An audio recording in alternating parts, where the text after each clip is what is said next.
Hi guys, Danny here. How are you today? Hope you're doing good. We are going to talk about a really, really bad guy. A guy that has fascinated me for a very long time. This guy right here. And if you're thinking, what could this guy's nightmare be? If you think, wonder what it could be.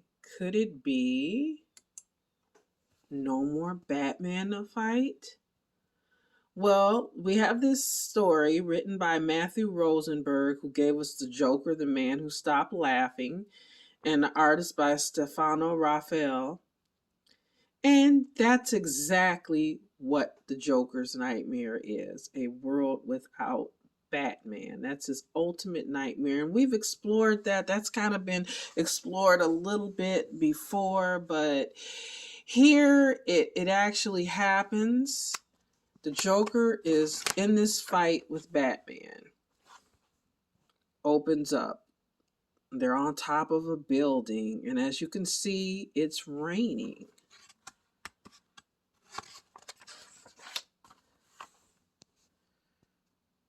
And they're battling. But what happens? It's slippery up there, right? And down goes Batman.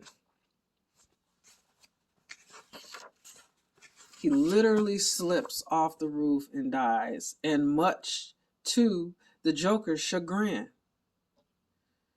And the question is, after all of this, what is next for the Joker? And his minions have a lot of ideas, but ironically, he doesn't. He really doesn't know what to do in this world without Batman. Everything is really just kind of anticlimactic, no matter what they do. So he gets really resigned to this life of just eating and watching reality TV. He jokes about watching the Real Housewives and that sort of thing. And these are things that a lot of people do. A lot of people chill out at home and binge watch shows and like the Real Housewives or all the I don't know. I don't watch reality shows, so it's hard for me to come up with examples for that. Sorry, guys. But that's a thing. I do realize that's a thing. But to the Joker, he's out doing stuff. He's out fighting Batman. He's out doing heist. He's always got crazy relationships, whether it's with Harley Quinn or Punchline. And now all of a sudden, he doesn't have that anymore. He's faced with, what does he do in this world without Batman? What is the world really like?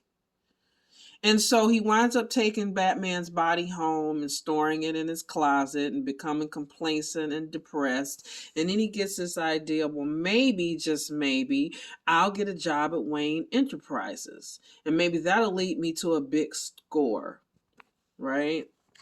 He doesn't really expect to fit in. And obviously he has some really funny exchanges with this lady. Yeah, she's a hoot. So he has a lot of funny exchanges with her. But despite his sarcastic demeanor and his I don't care attitude, he rises in position and popularity. And he's amazed that he can, that he is just climbing upwards in the corporate world. It's amazing to him that his attitude is being rewarded. But as he becomes unhappier and unhappier, we see that this mutual need that the Joker and the Batman have for each other, that we've seen illustrated so many times, is just integral to who they are. And this nightmare is excellent at showing us how deep that relationship is and how deep his need, the Joker's desire for chaos is. The real world is boring and bland for him. This is why he becomes depressed. He sees this as a failure. Without his dysfunctional relationships, without all the chaos, who is he? And also we are faced with the interesting question of, what does it say about the corporate world that somebody like the Joker can rise. That you can literally have this attitude of I really don't care, and not, play the game, the click game, and smile and laugh at your boss's jokes and still succeed. And he does. He's rewarded time and time again for this. And it's just really strange to him. He just doesn't get it. And he really decides in the Joker 2,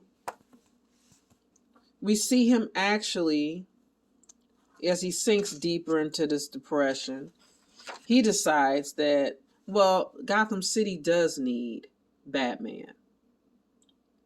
And so he dons his own version of the cape and he decides to fight crime. And it's really, really deep because he compares Gotham to a dead corpse. And decides at the end that even though he has a large part in Gotham's demise, he can't be content with just watching Gotham die. And as we go through this story, at the end, the Joker decides that not only Gotham City needs Batman, but so does he.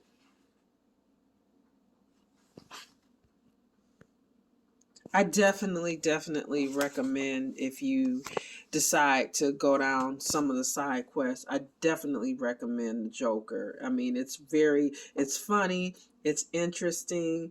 It does have some action in it. And like I said, it really just shows how important this relationship is between these two. That in order to almost survive, they need each other. So if you get a chance, I would definitely suggest you pick up Night Terror's Joker 1 and Night Terror's Joker 2. See you again soon. Bye.